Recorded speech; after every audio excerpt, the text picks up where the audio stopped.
Hello everybody, my name is Imanithos, and welcome to Warframe Basics, but not quite Basics, or I might have a better name for it in the future as we progress. So today we're going to be talking about the advantages and disadvantages of different syndicates. Now, I know we've already talked about syndicates before in my Warframe Basics setup, but I figured this would be a time when we're going to start looking into more detailed specifics of the things that I've already generally gone over. So here's the only thing we're going to focus on today. So the syndicates are found, if you are not sure, right next to your navigation here, right to the left-hand side, in a place called, well, syndicates. Yeah, I do not know if you can actually... Oops, there's one thing to do. Nope. Yeah, you can't get to syndicates through the vast menu, but you can get right from here. Now, there are 6 syndicates total. Steel Meridian, Arbiters of Hexus, Cephalon Suda, the Parent Sequence, Red Veil, and New Loka. Something to keep in mind, however, is that all the different open worlds have their own syndicate standings as well. So if you've been to Venus and you've been to Fortuna, then you know that, for instance, the Vox Solaris, which is the people in the back room, they have their own standing, and also the, not the Ostrons, the Solaris United have their own standing. And on top of that, Cetus, which is the Earth open world, Plains of Eidolon, has its own standing, which is the Ostron standing, and then you also have additional standing when you've completed certain objectives to get the quills. So there's 4 additional syndicates, quote-unquote, or factions right now that you can also earn standing in the same way that syndicates work. Now, we're going to focus right here, right now, so extra standing possible today. Now, what that means is, this is a number they give you when you have... Depending on your mastery rank, you get a certain amount of standing you can earn per day. This affects all syndicates, all factions, all people. So, to see that I am at the highest level with these 3 factions, as you can see by how much they can actually hold in standing, is to say quite a bit. Now, as you also notice, while I have these 3 that are blue, these 3 are red. And that's because syndicates are a very complicated balancing act. Not really so if you choose these 3, or if you choose these 3 alone, but if you try to choose like Cephalon Suda, the Parent Sequence, those aren't going to work well together. Or Red Veil and Arbiters of Hexus, these 2 aren't going to work together either. New Loka, Steel Meridian. See, as you can see, the New Loka's main enemy is Cephalon Suda. They're only opposed with the Steel Meridian. These are the enemies of the Arbiter of Hexus, and I believe the Parent Sequence is the enemy of the Steel Meridian. So as you can see, that's kind of like... You could do technically 4 syndicates at the same time, but you have to be very, very careful how you balance your standing. And the annoying thing is, this extra standing fits for all of them. So if you want to earn 20,000 with Cephalon Suda, then you may only have 1 or 2,000 left to fill for someone else. Now you do get, the Allied do get a small percentage of the standing that you're already doing, but once again, it subtracts away from the overall total. So if you earn 10,000 Cephalon Suda standing in a mission, it also gives you additional 2,000 with the Arbiter's Hexes, you just spent 12,000 standing. Or possible standing to get all that. It's not like, oh, well, you got a bonus 2,000 for the Arbiter's Hexes. No. It's not how it works. Now, there is a way to get standing that's a little bit, easier too. Once you've acquired a syndicate, the syndicate missions will pop up, and they will give you brief standing rewards. And I don't remember anymore if these standing rewards actually go above and beyond the bonus standing you can get. I'm not sure about that anymore. It's been such a long time since I actively farmed for standing and anything. But that is how you do that. So now the question would be, how do you get started on a syndicate? And just like a lot of things in Warframe, it's touch and go, quite literally.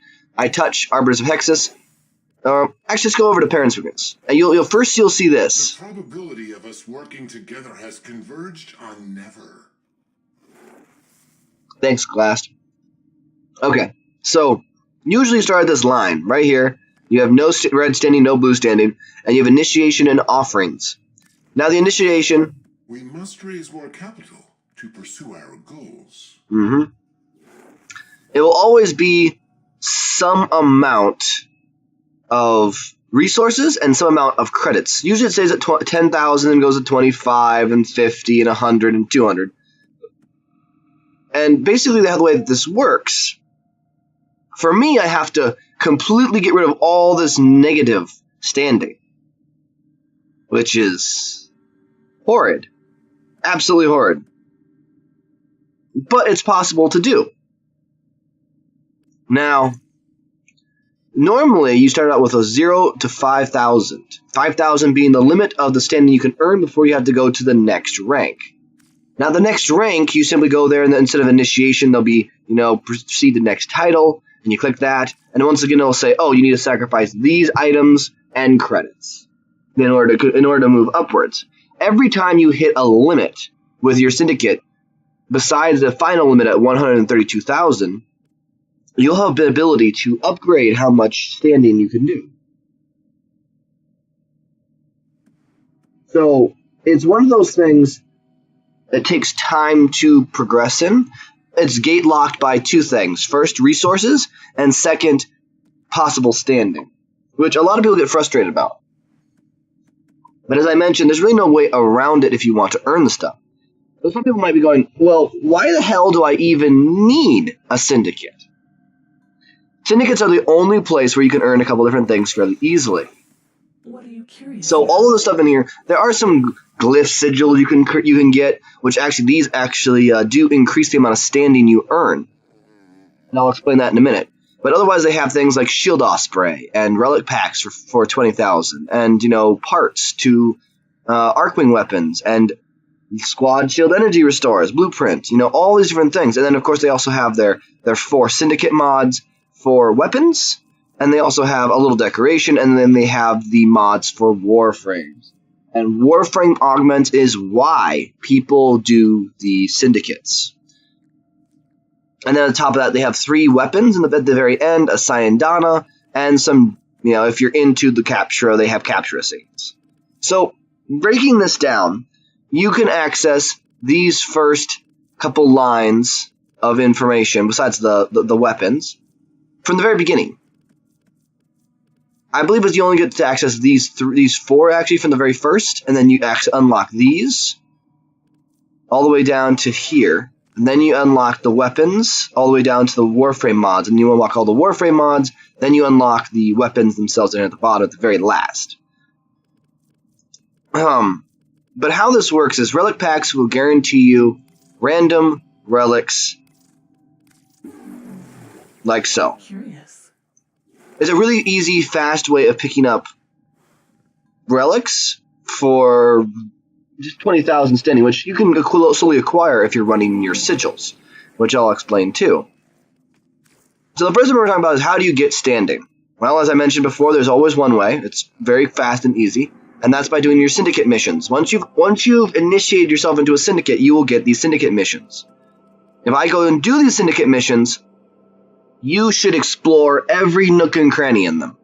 Every single one. And if you have the loot detector, I believe it actually worked, you can find these little trophies that are scattered around the mission. Usually there's like 4, maybe there's 7 of them. But they're tiny little things, and they're the symbol of your faction. So in the case of Cephalon Suda, there are these little blue data masses, and you gotta go pick them up. And you can trade those data masses in at Cephalon Suda for additional standing. And again, it goes towards your standing that you earn per day, so it's nothing that actually goes above and beyond it, but, you still have a way of a semi-reliable way of getting extra standing above and beyond what you can get from a mission or from just running missions yourself. Now, when you normally run a mission, you'll be like, oh, I initiated myself with the Steel Meridian, but I'm not getting any standing with them after missions. You said you get standing after missions. You do. The way that however, you get standing in missions is you go down to your arsenal, and you go to Appearance. And in your Appearance, you touch Regalia. And on Regalia, you touch either the front sigil or the back sigil. Now, if you look here, I actually have the Freedom Fighter sigil right underneath my chest plate here. Just kind of hard to see because it's white energy color. But the Freedom Fighter sigil is 11% and then has these little dots and these lines. Those dots and lines, as you might know, are syndicates. That's the syndicate symbol. Now, what plus 11% means it converts 11% of the affinity that I gain in a mission into standing. Okay? So remember that. The longer missions go, the more standing you can earn. Especially if you're doing all the kills, or if you're just in, where people are killing things really fast, you can still earn quite a bit of standing. Standing, though, is always fairly easy to max out. But this is how you have to have one of these special sigils equipped in order to earn standing. If you don't, you flat don't get anything. You just don't. It's kind of like having a lens in your Warframe if you want to earn focus. This is something that you have to do. Now, there are a lot of people who get a little frustrated with things like, for example, we have this Ostron community sigil. People are like, oh, well, shouldn't we be able to get Ostron standing with that? Yes. Both Ostron, Fortuna, Quills, and Vox Solaris, the 4 factions that are outside the Syndicates, you cannot gain standing with them through any method beyond trading in items, like I mentioned earlier, or doing their bounties. You don't just get a sigil you can use to earn rep with them. It would make the game far too easy in DE's eyes. Although a lot of people say they would make things a lot freaking easier. So, we have to deal with what we have to deal with. So we'll go ahead and put this back on. Oh, bloodshed. Right. So go ahead and put the... Where'd it go? Freedom Fighter sigil back on here. There we go. And I wonder if I have the more powerful version of that, which... No, potential's 11. Yeah, there's the levels. Okay. So you go in and put that on there. You can change your energy. You can rotate it. You can do all kinds of crazy stuff with it. And then you're good to go. You go off into a mission, and you earn standing. Now, by earning that standing, of course, you get the levels up, and then you can sacrifice things through the, the next title. And as you progress, as I mentioned, you get these different unlocks. So, datum is what your little rewards look like in Syndicate missions, in case you're really, really wondering. Now, I said I was going to talk about these 4 weapon augments. So the Bolto, the Kestrel, the Obex, and the Supra. Something you might notice with them, like they have a really cool thing. Oh, 20% chance to cause my bolts to explode? That sounds cool. But what's that +1 entropy? 140% flight speed? That's awesome. But what's that entropy? This one, which is 20% of enemies max health. Blast damage in a 10-meter radius. Wow, that's cool. That's great. And +1 entropy. What is this? So entropy is the name for a special effect, a detonation effect caused by all Syndicate mods and weapons. I'm not including these, just including these weapon mods that have the sigil, and then these 3 weapons down here, secondary, primary, and melee. Now, these explosions are generated by killing lots of enemies. You'll see this little sigil down here in the bottom. And I'll go ahead and do a quick little thing to kind of show off what I mean by that. So I'm going to go ahead and run the Supra. Well, Supra Vandal I think has it too. Yeah, Entropy Burst is on here. So we'll go ahead and we'll quickly run ourselves to someplace we can easily get through. So we're going to go ahead and go to the Simulacrum. In the Simulacrum, I'll also quickly explain how you get access to that as we go. So we go to a relay. You can hit escape, and you can fast travel to Cephalon Samaris. Now, if you don't have the Simulacrum activated, which is right over here, by the way, you have to talk to him. Oh boy, and get the standing required to go over here. This is how I can help you. And then for 50,000, because you're never going to be anything more than neutral with Samaris. So I forgot to mention, there's a couple others you can become partners with. But Samaris you'll never be anything more than neutral with. But for 50,000, you get to have the Simulacrum access key. Now remember how we were talking about before about all those enemies you can scan, they can do kind of cool stuff? Simulacrum allows you to, I kind of showing you as we've done the Warframe in a nutshell stuff, to generate those enemies in kind of a virtual environment to play around with them.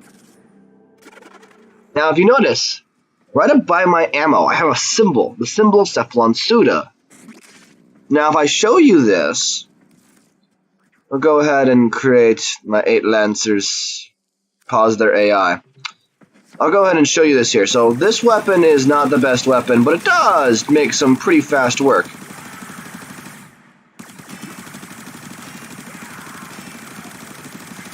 The only problem is I do not gain any affinity here.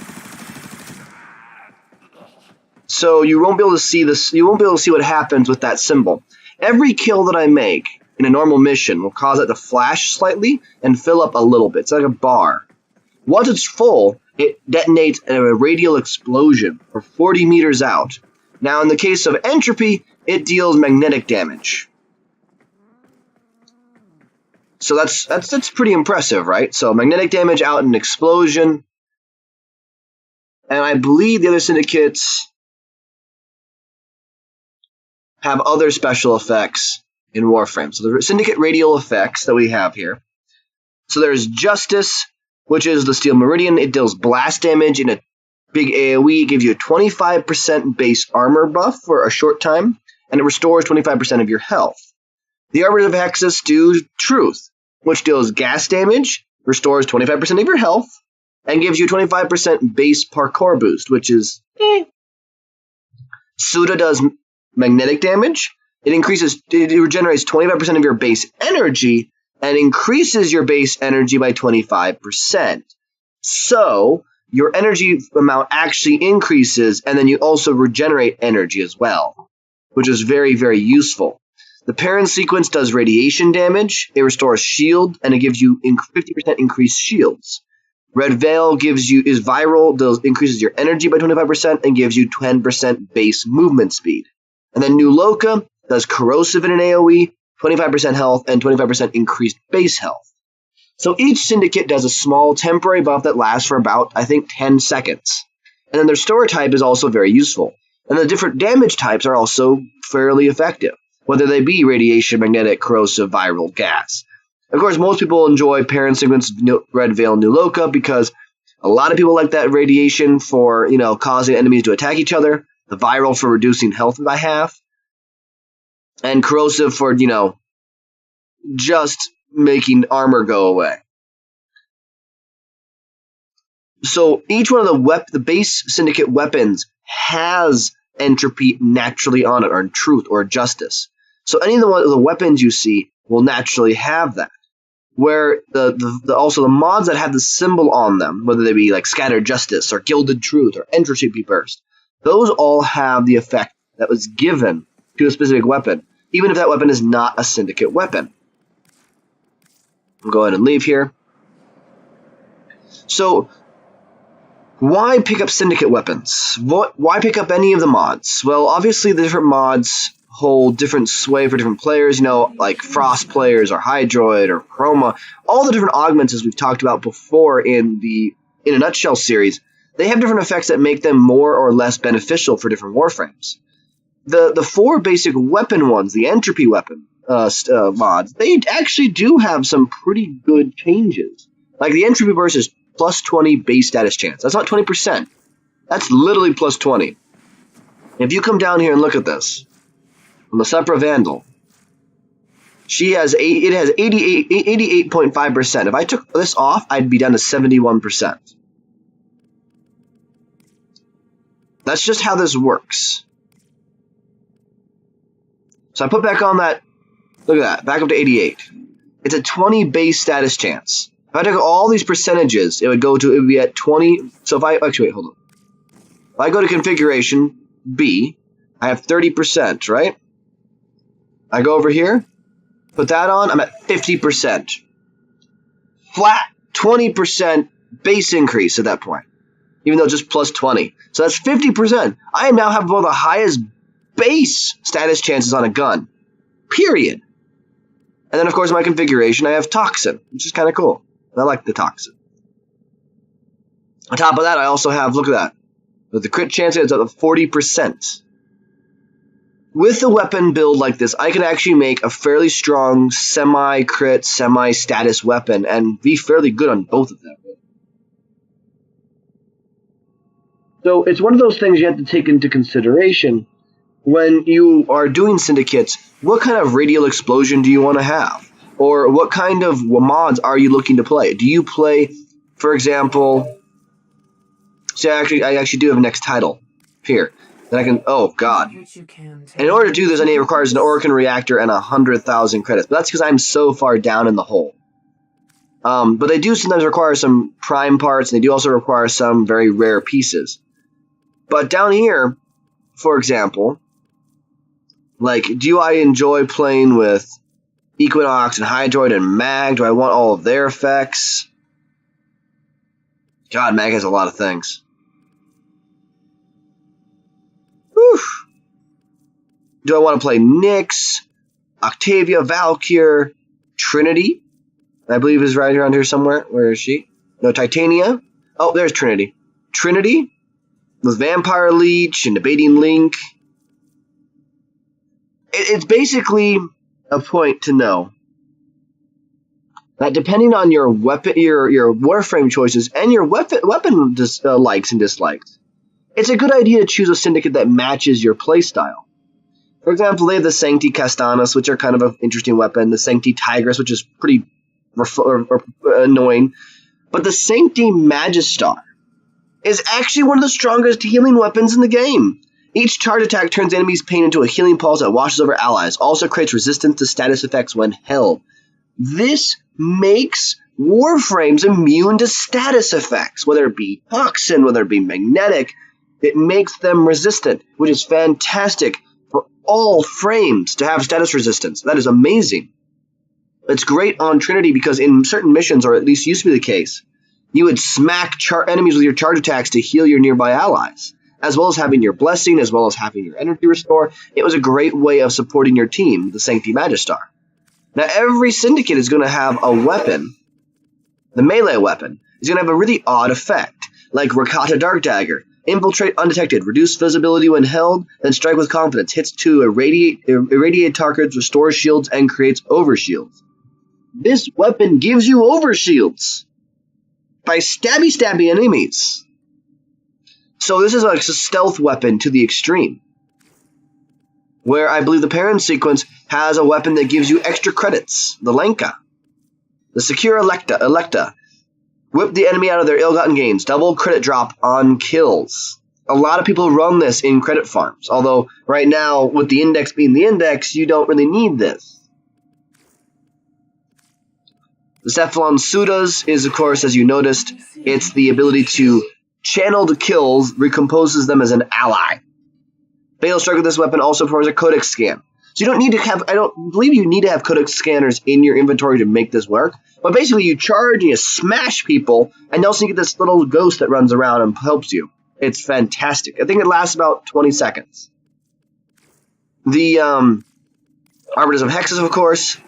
They have the Tellus Boltes, which you spin attacks unleash a storm path with a tempest of mayhem that hurls enemies out of its way. It's kind of like a mini Zephyr tornado that you release when you do sliding spin attacks, which is crazy.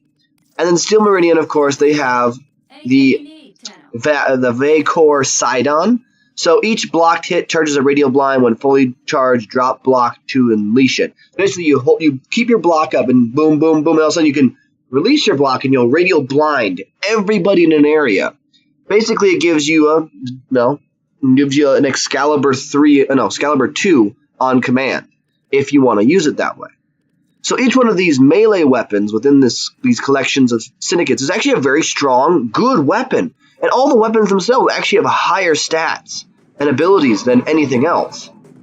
So something to keep in mind as you're running through syndicates. Something to aim for are those weapons. Even if they're just MR fodder for you, they are still good weapons above and beyond the normal parts. So everybody, that's pretty much syndicates in a nutshell. For those people who've enjoyed watching this video, hit that like button. If you want to see more videos about the Warframe, intermediate steps, feel free to subscribe.